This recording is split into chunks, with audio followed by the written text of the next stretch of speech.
ভোজন প্রেমিক রান্নাঘরে পাটিসাপটা পিঠে বানাচ্ছি।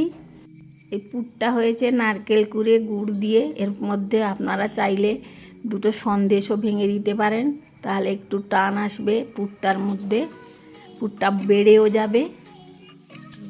পাটিসাপটার জন্য গুলেছি দুধ দিয়ে, ময়দা, সুজি, অল্প একটু চালের গুঁড়ো দিয়ে এই মিশ্রণটা বানিয়েছি। এই মিশ্রণটাতে আপনারা গুড় বা চিনি দিতে পারেন। এই যে নারকেলটা বানিয়ে রেখেছি, ওটা মাঝখানে দিয়ে পিঠেটাকে মুড়ে দিচ্ছি, দিয়ে একটুখানি উল্টে পাল্টে ভেজে নিয়ে পিঠে রেডি। এবারে আপনারা সবাই মিলে খান আমাদের পিঠে।